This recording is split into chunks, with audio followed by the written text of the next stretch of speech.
नमस्कार दोस्तों, पिछली बार हम लोगों ने बात किया था कि अभिनय मनुष्य का नैसर्गिक गुण, और उस समय हमने ये वादा किया था कि हम फिर आगे चलकर अभिनय और मनुष्य के व्यक्तित्व के विकास, इसका आपस में क्या संबंध है, इस पर कुछ बातचीत करेंगे। तो आपने ये अच्छी तरह से समझ लिया होगा कि अभिनय मनुष्य का नैसर्गिक गुण। व्यक्तित्व क्या होता है? मनुष्य के अंदर, व्यक्ति के अंदर कुछ विशेष गुण होते हैं।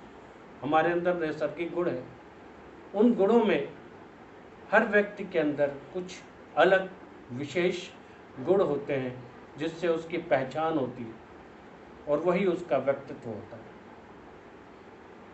कोई बहुत अच्छा गा सकता है, कोई बहुत अच्छा लोगों को हंसा सकता है, कोई बहुत अच्छा वक्तव्य दे सकता है, कोई बहुत अच्छा कविता लिख सकता है।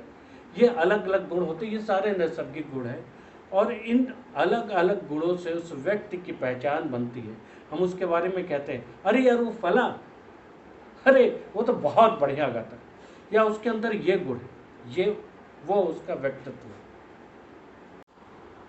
देखा जाए तो मित्रों, हमने जो आपको बताया था, जिन नैसर्गिक गुणों की चर्चा की गई थी, वही गुण व्यक्ति के व्यक्ति को वैरायटी देता है, उनकी अलग अलग पहचान देता है। जैसे कि कोई व्यक्ति ऐसा है कि उसके व्यक्तित्व में ईर्ष्या है, कोई बहुत दयालु है, कोई बहुत क्रोधी है, क्रोधी स्वभाव का है, कोई बहुत घृणित है, वो बहुत ही रूखा व्यवहार करता है, रूखा व्यक्ति है। ये सब अलग अलग गुण हैं उनके, जो उनके व्यक्तित्व को बताता है।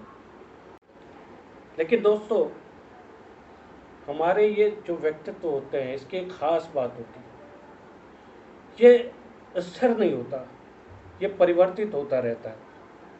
हमारे ऊपर जिस तरह के प्रभाव हमारे जीवन भर पड़ता है, उस जीवन का जो अनुभव होता है, जो प्रभाव होता है, उस प्रभाव के अनुसार हम अपने व्यक्तित्व में बदलाव करते रहते हैं, यदि मौका मिले प्रभावित होने का, और यदि ना मिले तो हम जैसे हैं वैसे ही रह जाते हैं। अब उदाहरण के लिए आप ये कह सकते हैं, ये सोच सकते हैं कि गांधी कैसे होते? वो तो एक बैरिस्टर थे। यदि उनको चलते ट्रेन से धक्का न दिया गया होता तो शायद उनके व्यक्तित्व में परिवर्तन नहीं आता और उनकी ज़िंदगी एक बैरिस्टर के रूप में कट गया। वो एक महान परिवर्तन उनकी ज़िंदगी में आया जब उनको चलती ट्रेन से धक्का दिया गया और वो महात्मा गांधी हो गए। ये एक उदाहरण है। मित्रों, मेरे ख्याल से किसी भी व्यक्तित्व के व्यक्तित्व का निर्धारण सबसे पहले उसके पारिवारिक पृष्ठभूमि से होता है, उसके घरेलू वातावरण से होता है। उसको अपने घर से जो वातावरण मिलता है, उस वातावरण में वो अपने व्यक्तित्व को बनाता है। यहाँ से शुरू होता है सीखने की प्रक्रिया। सीखने की प्रक्रिया यहाँ शुरू होता है और हम जो जो सीखते हैं, सबसे पहले हम अपने घर से शुरू करते हैं।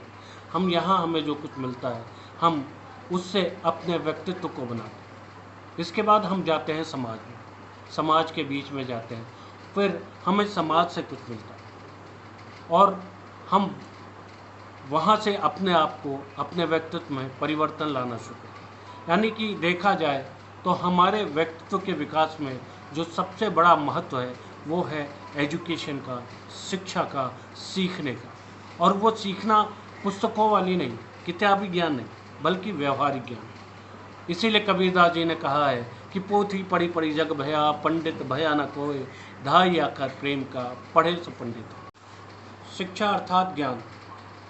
और यहाँ मैं जिस शिक्षा की बात कर रहा हूँ, जिस ज्ञान की बात कर रहा हूँ, वो व्यवहारिक ज्ञान, अनुभूति का ज्ञान है, जो हम लगातार अपने जीवन में जो अनुभूत करते हैं, जो ऐसी घटनाएं, कुछ ऐसी चीज़ें जिसके अनुभव से हमारी ज़िंदगी में बड़ा प्रभाव पड़ता है और ये प्रभाव हमें हमारे व्यक्तित्व के विकास में सहायक होता है।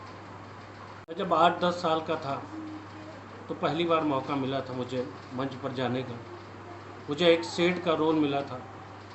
मेरे तोंद को बनाया गया था कपड़ों के अंदर कुछ गट्ठर वगैरह डाल करके, और मुझे कहना था कि मैं हूँ सेठ करोरी मल, मैं हूँ सेठ करोरी मल, मैं हूँ सेठ करोरी मल। और जब जिस कार्यक्रम के लिए, वार्षिकोत्सव के लिए जो ये तैयारी हुई थी, हमने बहुत सारी तैयारियां की थी, बहुत तैयारियां की थी इसकी, लेकिन जब मैं पहली बार मंच पे गया और जैसे ही मैं बोलते हुए पहुंचा, मैं हूँ सेठ करोड़ी मल, मैं हूँ सेठ करोड़ी मल, अचानक देखा तो सारे लोग हंस रहे थे मेरे को। मुझे बड़ा अजीब सा लगा। मुझे आज भी याद है, मैं तुरंत वहाँ से भाग खड़ा हुआ। लोग मुझे रोकते रह गए। दोबारा मेरी हिम्मत ही नहीं हुई कि मैं मंच पर आऊँ। और आज मैं थिएटर करता हूँ, मैं लोगों से बातचीत कर सकता हूँ। जबकि मुझे याद है कि जब उसी समय बचपन का जो समय था तो मेरे यहाँ शिकायत आया करती थी कि आपका बच्चा तो कुछ बोलता ही नहीं, बड़ा गंभीर है। आज जो कुछ मैं बोल पा रहा हूँ, जो कुछ बता पा रहा हूँ, जो कुछ कह पा रहा हूँ, ये मेरे व्यक्तित्व में परिवर्तन हुआ है वो थिएटर के कारण, क्योंकि मुझे बहुत कुछ सीखने को मिला है। इसीलिए मैं कहता हूँ दोस्तों कि अभिनय या थिएटर व्यक्तित्व के विकास के लिए एक बहुत बढ़िया मार्ग है।